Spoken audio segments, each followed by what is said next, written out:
I'll be saying a few words, and actually it's a very timely meeting we're having here because the International Red Cross is today launching its World Disasters Report 2020, which is on climate change.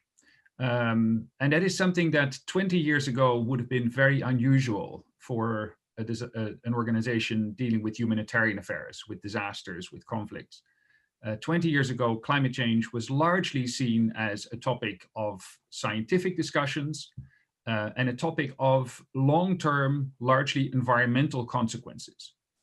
When I started, when the Red Cross first asked the question of whether there could be potential humanitarian consequences, I was in academia. I was a climate scientist myself. And we were just starting to be able to say more about what was changing to extreme events, the sort of presentation that you just got from Haley and Kevin.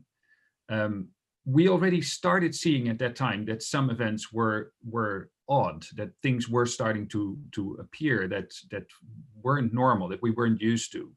That evidence has increased, so we see that fingerprint of climate change that you just saw in the previous presentations in a scientific way in more events. We're also seeing it now in stories from people all around the world, and indeed in our global statistics. So I'll say a few words about a few findings of this report and contextualize it for you in the context of what we see from the climate science.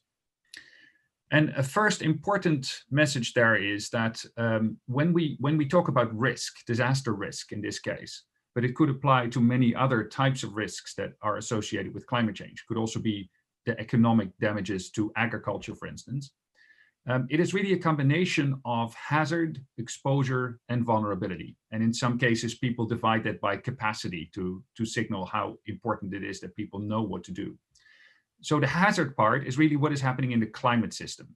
This is, for instance, a storm that is getting more extreme in a changing climate. That is, as you just saw in the previous presentations, a big concern at the moment. We are seeing changes in hazards. I would add, by the way, that one thing we're seeing is a couple of these types of extremes where we are faced with trends. So for instance, it seems likely that the biggest storms are getting more intense. So that's what Vietnam has also been facing, but we're also currently facing. So for instance, the Philippines, neighboring country, has been hit by several of these in a row. In Central America right now, we've had Ada. They ran out of storm names, so they went to the Greek alphabet. Ada, a couple of weeks ago, was one of the biggest ones to make landfall there in recent years. Massive impacts, and now they're facing Iota, which just made landfall a few hours ago, almost the same region. So it's also that compound effect of more of these intense storms then passing by in a row. Now that is partly that element of the hazard getting worse. It's partly also the usual surprises that we also get with disasters, but then also the compound effects of these things adding up. So to us in the reality of disaster management, there's partly anticipating this increasing risk that we're facing on this hazard side, but it's also being prepared for more surprises. And that then combines with these other two factors, the exposure and vulnerability. So exposure is basically when a hazard occurs. So for instance, when a big storm arrives or when an amount of extreme rainfall appears in a place, what is at risk there? So for instance, if you have a big storm over the ocean, well, maybe if you're passing through on a ship, you care. But otherwise, it's almost like who cares, right? Whereas when it hits land, it can become a problem. And then where it hits land also really determines the amount of impact. So if it hits a big city with lots of people there, that is a much bigger concern than when it reaches a much less densely populated area. So one of the questions that at this point we also don't have much information on is also how some of these storm tracks are changing. And part of the answer there is, of course, also not just trying to see everything that's coming in the coming decades, but also strengthening our early warning systems to then be able to deal with the consequences of these storms on shorter timescales. And the third factor, of course, is vulnerability. So I mentioned, for instance, a storm is a much bigger problem if it hits a densely populated area of the coast. But then when it hits that area, it depends a lot how people are prepared and what sort of houses they have, for instance. So, and I'm sure you know all these examples in Vietnam. If a storm hits a brick house that is strong enough to withstand that wind speed, people may be okay. But if it's hitting small shacks where people live in informal settlements, it can be a huge impact. So the same hazard can have a very different impact on different people. And that is where, and I'll give you a few examples, where we're seeing that the impacts of disasters, but also the impacts of climate change, are very unevenly spread. So when people are poor, they tend to be more vulnerable. Marginalized people tend to be more vulnerable. And that then also relates to the capacity. So there is investment possible to reduce disaster risk.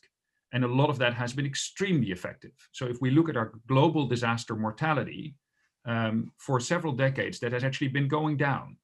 And one of the reasons is, for instance, in Bangladesh, you may have heard that in the 1970s, we sometimes lost hundreds of thousands of lives in one individual storm. A similar storm this year, Amphan, killed about 120 people. Still a very sad loss of life, but a factor 1,000 lower than what it might have been if we had not had those early warning systems. And it's a matter of having the science to predict the storm, but also being sure that that information is passed on to people and people have the ability to act on it. And Vietnam, of course, has also invested heavily in these systems. That is a very good investment, and one that I would say is going to be more needed even as the climate continues to change. So let me take you through a few of the statistics that we now see globally. So in 2019, we saw 308 disasters globally triggered by natural hazards. This is all disasters combined. So this includes earthquakes and volcanic eruptions, for instance, but 77% of these were related to climate or weather. That's not to say that 77% of these were caused by climate change or directly aggravated by climate change, but these are the ones that have something to do with the climate. And in a way, we now live in a changed climate everywhere. And what we're seeing is that depending on the type of disaster and also depending on the region, we're increasingly seeing this fingerprint of climate change making them worse. 100 million people were affected, 25,000 people were killed, and that is likely to be an underestimate. So to give you one example, my own home country, the Netherlands, had 400 people killed in a heat wave in Europe. That was actually among the most deadly disasters last year. We know heat waves are killing people everywhere. They just don't make the news like a storm or a wildfire or a flood would.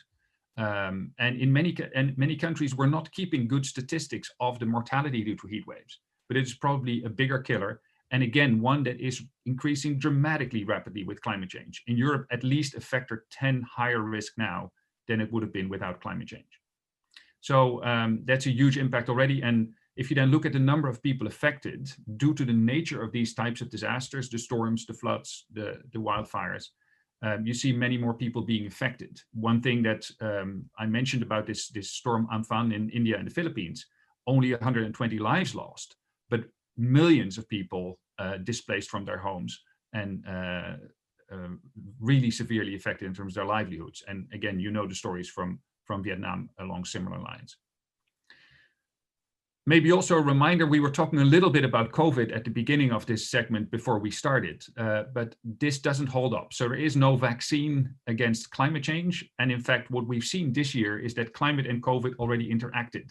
So the evacuations I just mentioned for Amphan were an example. We had to spread people over more evacuation centers because we had to keep some social distancing. We had to invest, in addition to bringing people food and water, we needed to invest in having protective measures so that people could stay safely in those shelters for a while. So this is a massive additional toll. And again, the climate crisis is not going away. So one big message also to policymakers would be apply the same sense of urgency as dealing with the COVID crisis to dealing with the climate crisis. So what we're seeing now, and this is then looking at the past decade, then for all the numbers there, about 83% of the natural disasters were related to extreme weather and climate events, killed a total of more than 400,000 people, and affected about 1.7 billion people. So these are huge numbers. Now, in the future, what we are planning for as a humanitarian organization dealing with these disasters every day around the globe is more extremes, but also more surprises. So we can show increasingly that in some cases, the disasters already bear a climate fingerprint, but it's also dealing with an increasing level of uncertainty in what we can prepare for. So for instance, we're worried about hundreds of millions of people at increased risk of flooding. It's somewhat arbitrary to make these predictions far out into the future, like 2100, but you can see what sea level rise would do or what increased extreme rainfall would do. Of course, it depends dramatically what happens to population and how people build their houses and where they build their houses in that same time. So that emphasizes the importance of adaptation to climate change.